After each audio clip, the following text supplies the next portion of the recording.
Namaste, and thank you so much for that wonderful introduction, Vinay.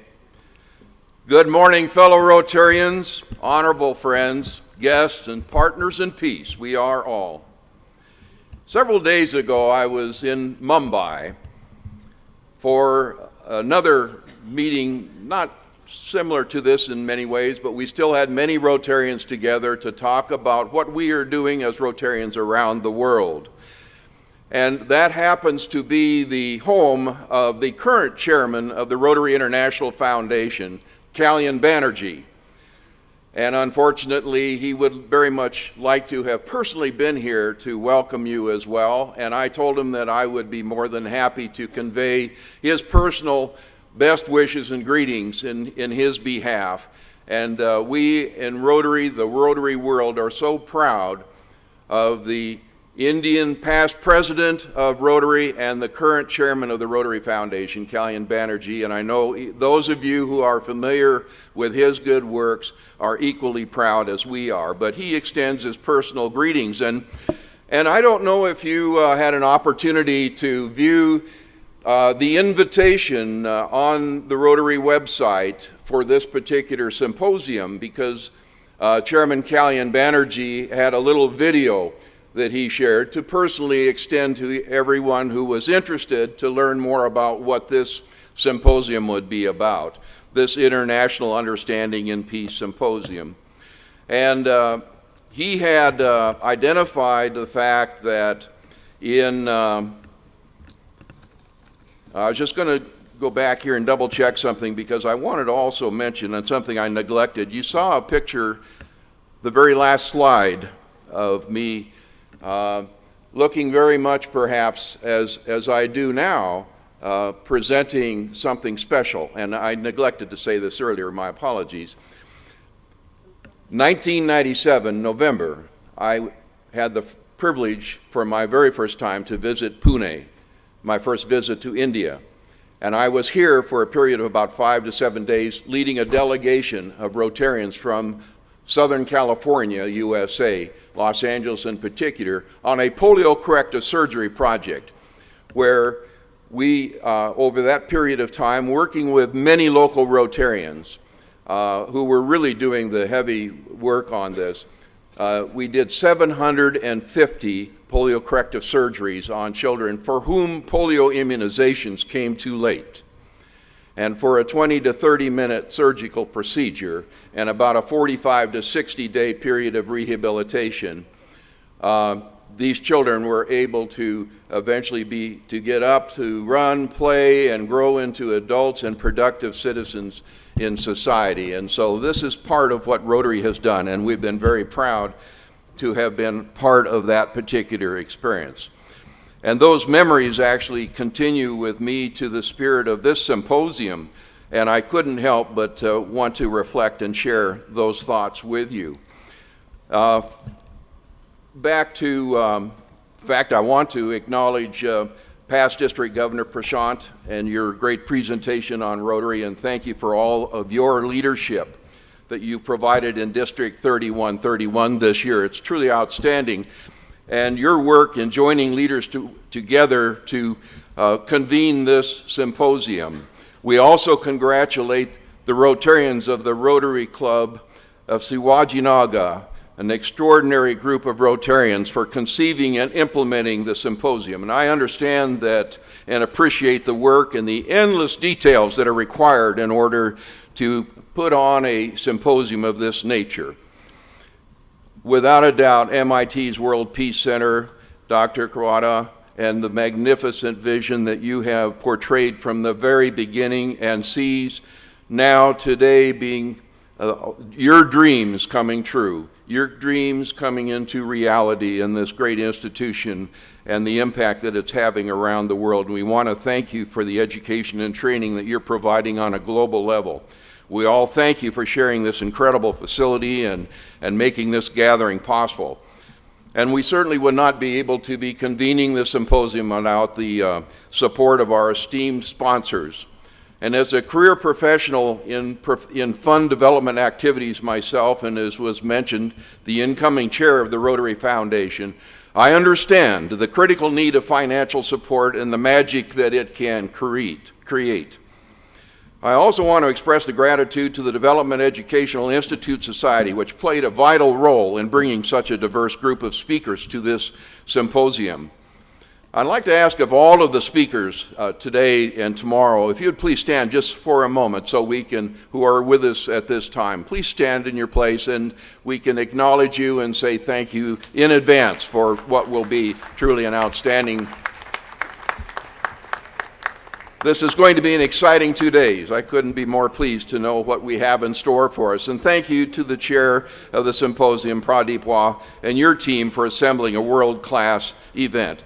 Now, I'd like to go back to the comment I was making earlier about the chairman of the trustees, Kalyan Banerjee, in a video introduction to what this symposium would be about. He had what I thought was a beautiful quote from Mother Teresa.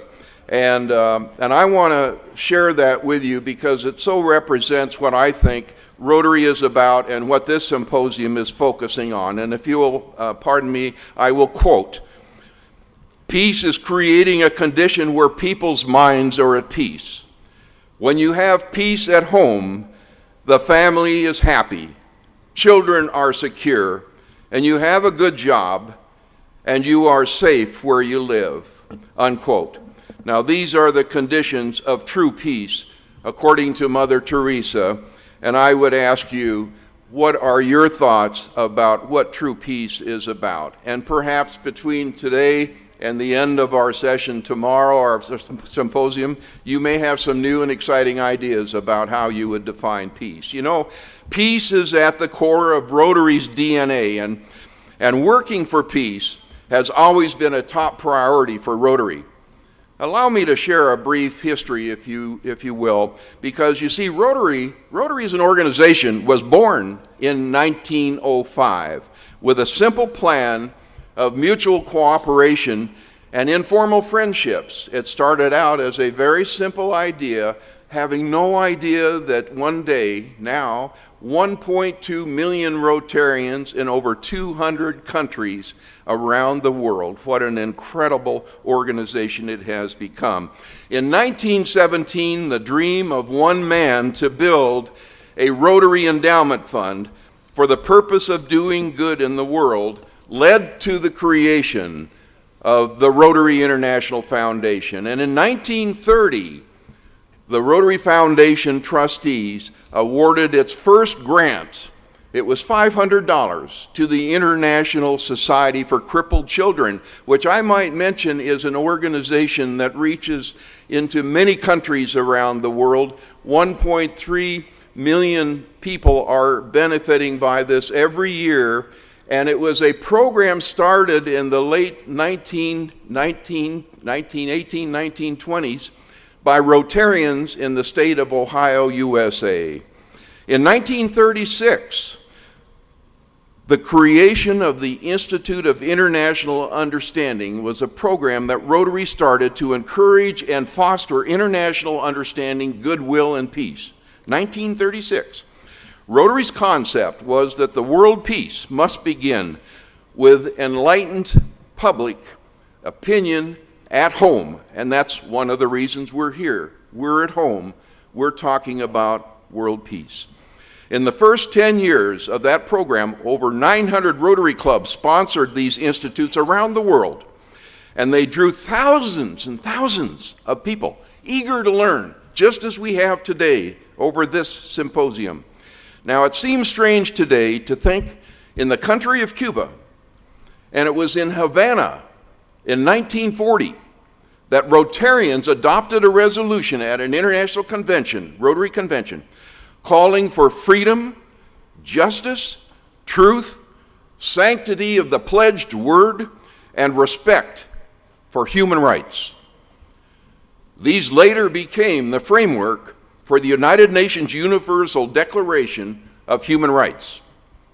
That was adopted by the UN General Assembly in Paris in 1948.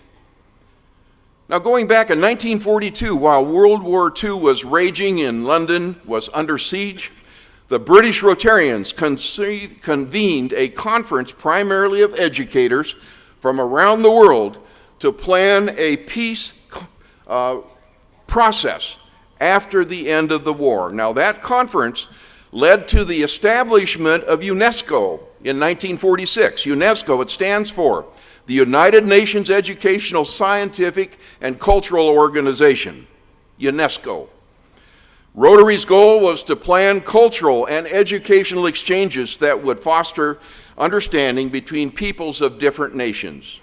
And in April of 1945, Rotary was at the forefront of one of the most important meetings of the 20th century. This was the meeting in San Francisco, California, USA, that finalized the Charter of the United Nations. 49 Rotary members served as delegates, advisors, consultants who guided the agendas for that particular formulation.